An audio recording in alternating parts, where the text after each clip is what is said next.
حضور کے شب و روز اور آقا کریم علیہ الصلوۃ والسلام کا جو ہے وہ وقت کو منظم کرنا. آپ دیکھیں کہ 63 سالہ حضور کی زندگی ہے، اس میں حضور نے تجارتی سفر بھی کیے ہیں، 27 جنگیں بھی لڑی ہیں حضور نے. صرف مدنی زندگی میں 10 سال کی زندگی میں 27 جنگیں حضور نے لڑی ہیں.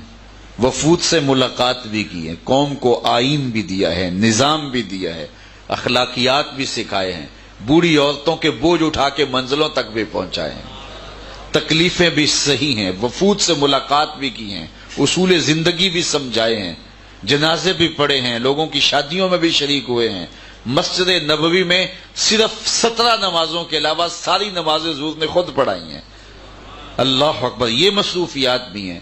پھر حضور علیہ السلام نصف شب کو کھڑے ہو کے تہجد بھی پڑھتے رہے ہیں، واضح و تلقین بھی کرتے رہے ہیں، صفہ والے چبوترے پہ بیٹھنے والے صحابہ کو درس و تدریس بھی کرتے رہے ہیں، بازار میں جا کے حالات معلوم کرتے رہے ہیں، اور اگر کوئی ملاوٹ کرتا ہے تو اس کو تنبیہ بھی کرتے رہے ہیں. مختلف مقامات سے آئے ہوئے وفود سے ملاقات بھی کی ہے، صلح کی دفعات بھی لکھائی ہیں. 9 ازواج تھی حضور کی جب حضور کا وصال ہوا، کسی ایک کو بھی حضور سے شکایت نہیں تھی. ایک بیوی کو شکایت ہوتی ہے کہ صاحب ٹائم نہیں دیتے، دفتر میں بھی ٹائم دیتے ہیں، بس ہمیں تو ٹائم نہیں دے رہے. لیکن 9 ازواج تھی جب حضور کا وصال ہوا، ایک کو بھی شکایت نہیں تھی. تو کیسے وقت کو منظم کیا ہوا تھا. تو اگر ہم بھی اپنی زندگی سے فضولیات کو نکال دیں، بے مقصد چیزوں کو نکال دیں، تو ہمارا وقت با مقصد بن جائے گا. اور با مقصد وقت کی جو ہے وہ قدر و قیمت اس دور میں تو سب سے زیادہ جس چیز پہ تحقیق ہو رہی ہے وہ ٹائم مینجمنٹ ہے. کیونکہ اس وقت لوگوں کے پاس وقت نہیں ہے، عمریں سکڑ گئی ہیں، کام بڑھ گئے ہیں اور پھیل گئے ہیں. تو کس طرح تھوڑے وقت سے زیادہ کام کیا جائے، سب سے زیادہ اس پہ اس وقت پوری دنیا پہ ریسرچ ہو رہی ہے. تو ہم اپنے وقت کو تیزی سے برباد کر رہے ہیں، جبکہ ہمارے آقا و مولا نے ہمیں رہنما اصول دے کر کے وقت کی بچت اور وقت کی اہمیت اجاگر کی ہے. اپنے رویے، اپنے انداز دیکھیں، ہمارے جلسے دیکھیں، ہماری تقریبات دیکھیں، ساری رات پہ پھیلی ہوئی محافل نعت دیکھیں، اور ہمارے دیگر انداز دیکھیں کہ ہم نے کس طرح سے جو ہے وہ دین کی حکمت سے ناآشنائی کا مظاہرہ کیا ہے. ہم حکمت دین سے ہی آگاہ نہیں ہیں.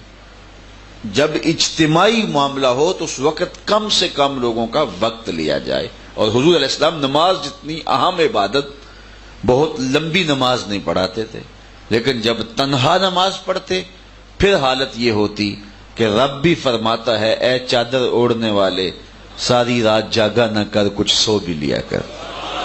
تو اکیلے پڑھتے ہیں تو حضور نماز طویل ترین پڑھتے ہیں، لیکن جب لوگ شامل ہیں تو ان کا خیال نماز میں بھی رکھا جا رہا ہے. خطبہ جو ہے شامل کر دیا گیا تو 2 رکعتیں کم کر دی گئی تاکہ لوگوں کا زیادہ وقت نہ لگے. تم وقت کاٹو گے اپنی مرضی سے، جس طرح تم چاہو گے اس طرح وقت کٹے گا، یا پھر وقت تمہیں کاٹ دے گا. تو دونوں سے ایک چیز ضرور ہے. تو اب ہماری مرضی ہے کہ ہم وقت کو کاٹیں یا وقت ہمیں کاٹے. اس وقت ہم وقت کو کاٹ رہے ہیں، لیکن اگر ہم آوارگی میں ہوتے تو پھر وقت ہمیں کاٹ رہا ہوتا. ہمیں وقت کی قدر سمجھنی چاہیے اور دیکھنا چاہیے کہ وقت کتنا قیمتی ہے اور لوگوں کا وقت کتنا اہم ہے، اور تھوڑے سے تھوڑا لوگوں کا وقت لیا جائے، اس میں زیادہ سے زیادہ ان کو ڈلیور کیا جائے. کسی شخص کے اسلام کا حسن یہ ہے کہ وہ ہر بے مقصد کام کو چھوڑ دے. آج سے ہی میں اور آپ اگر جو کام کر رہے ہیں ان کو لکھ لیں کہ آج ہم نے کیا کیا ہے، کتنا سوئے ہیں، کتنا جو ہے وہ سوشل میڈیا استعمال کیا ہے، کتنا گھر میں ماں باپ کی خدمت میں وقت دیا ہے، کتنا باہر تھڑے پہ بیٹھے ہیں، کتنا حمام پہ وقت گزار کے آئے ہیں، کتنا جو ہے وہ ہم نے اخبار کا مطالعہ کیا ہے، اور کتنا وقت ہمارا سجدوں میں اور نمازوں میں گزرا ہے، کتنا وقت جو ہے وہ ہمارا دیگر امور میں گزرا ہے. ہم لکھ لیں سارا، اور پھر شام کو جو فضول تھا جس کے بغیر زندگی گزر سکتی تھی اس کو کاٹ دیں. کل پھر دوبارہ اپنے سارے معمولات کا جائزہ لیں اور جو چیزیں فضول ہوں گی ان کو کاٹتے جائیں. 10 دن ایسے کریں تو پھر جو ضروری چیزیں بچیں گی وہی اختیار کریں. زندگی گزارنے کا مزہ آ جائے گا. ہماری زندگی کن فضول کاموں میں گزرتی ہے اور اتنا قیمتی اثاثہ اور یوں لٹ رہا ہے. یعنی یہ سرمایہ ہے جو دے کے ہم کچھ خریدتے ہیں, وقت دے کے کچھ خریدتے. اس وقت آپ وقت دے رہے ہیں اور میں بھی وقت دے رہا ہوں, تو وقت کے بدلے کے اندر آپ واعظ و تلقین نصیحت خرید رہے ہیں نا. میں وقت کے بدلے کے اندر واعظ و تلقین نصیحت کر کے اس کا اجر خرید رہا ہوں. تو یہ وقت اس کے بدلے میں ہم یہ خرید رہے ہیں.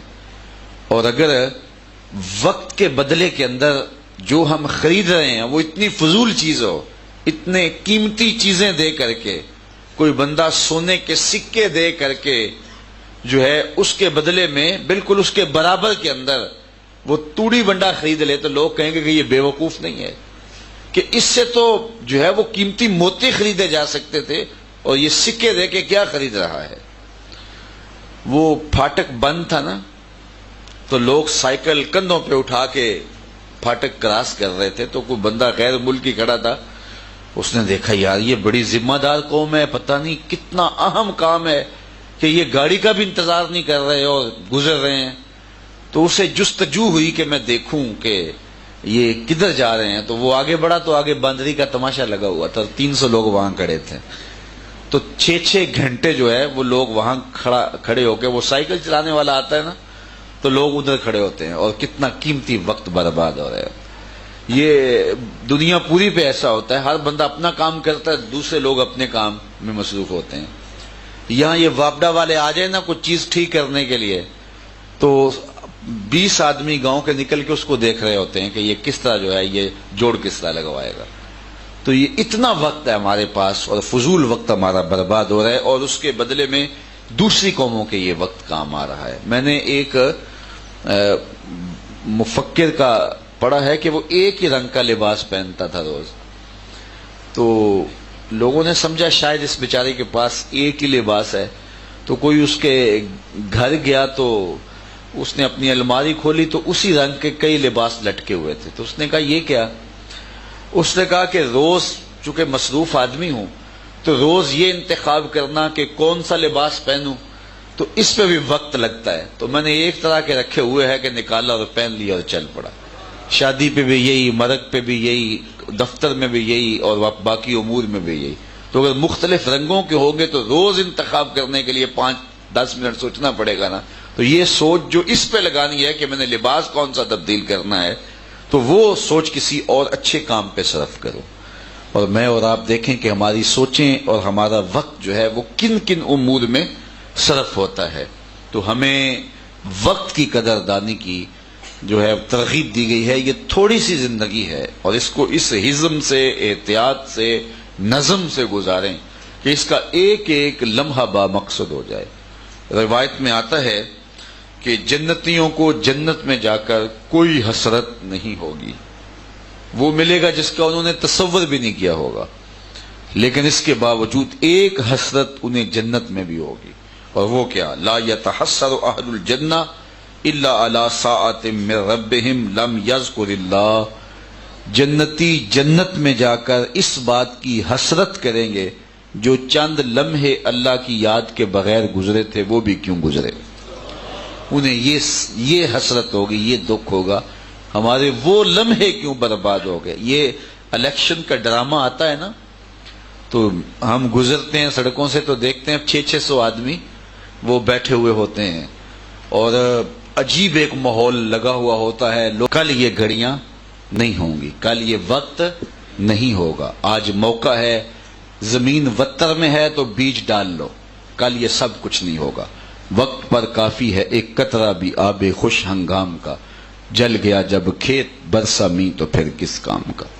تو پھر پچھتاوا ہوگا, کاش ہم نے اس دنیا کی زندگی کو با مقصد اس آخرت کے لیے گزارا ہوتا.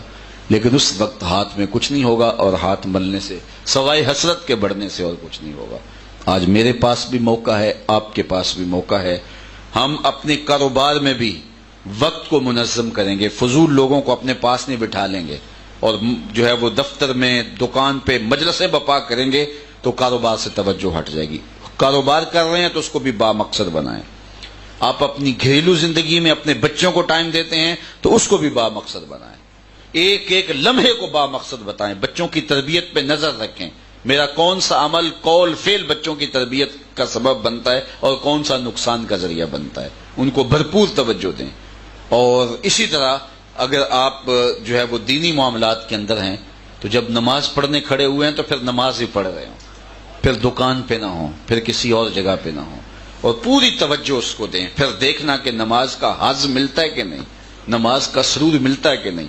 سویر سے لے کر شام تک بھوک کاٹ رہے ہیں، پیاس کاٹ رہے ہیں، لیکن غیبت اور باقی ساری باتیں اور جھوٹ اور مکر و فریب چل رہے ہیں، تو بھوک بھی کاٹی، پیاس بھی کاٹی، ملا کیا، نتیجہ کیا ملا؟ تو اپنے روزے کو منظم کریں تاکہ 30 روزے رکھنے کے بعد اس کا صلہ آپ کے سامنے نظر آئے کہ یہ روزے رکھے ہیں تو اللہ نے اس کا یہ صلہ مجھے دیا ہے، میرے باطن میں روشنی ہو رہی ہے، من میں چراغاں ہو رہا ہے۔ یہ سن رہے ہیں تو پورے انہماک سے سنیں، اس نیت سے سنیں کہ جو چیزیں قابل عمل میں اس پہ عمل کروں گا۔ تو جب 15 منٹ کی، آدھے گھنٹے کی، 1 گھنٹے کی گفتگو سنیں تو اس کا خلاصہ آپ کے ذہن میں ہو، اور پھر جب آپ جائیں آپ کی عملی زندگی میں اس کے اثرات ہوں۔ تو پوری زندگی کو منظم کریں، مرتب کریں۔ اسی طرح ہم اپنی زندگی ضائع نہ کر دیں آوارگی میں، بس اسی طرح جو ہے وہ مست لوگوں کی طرح، بلکہ اپنی زندگی کو منظم کریں، ہوش مندی سے زندگی گزاریں۔ سب سے اہم چیز جو ہے وہ وقت کو منظم کرنا ہے، اور اپنی گھڑیوں کو، اپنے لمحوں کو منظم کریں، ایک ایک ساتھ کو منظم کریں، فضول ایک لمحہ بھی گزارنے سے گریز کریں۔ صحت پہ بھی اچھے اثرات پڑیں گے، روحانیت پہ بھی اچھے اثرات پڑیں گے، مذہب پہ بھی اچھے اثرات پڑیں گے، آپ کی شخصیت بھی باوقار ہوگی، اور آپ کاروبار کر رہے ہیں یا کوئی بھی آپ کی ذمہ داری ہے اس پہ بھی اچھے اثرات مرتب ہوں گے، آپ کے بچوں پہ بھی اچھے اثرات مرتب ہوں گے۔ تو منظم، خوبصورت، باوقار زندگی کا تصور ہی اسلام کا دیا ہوا تصور ہے۔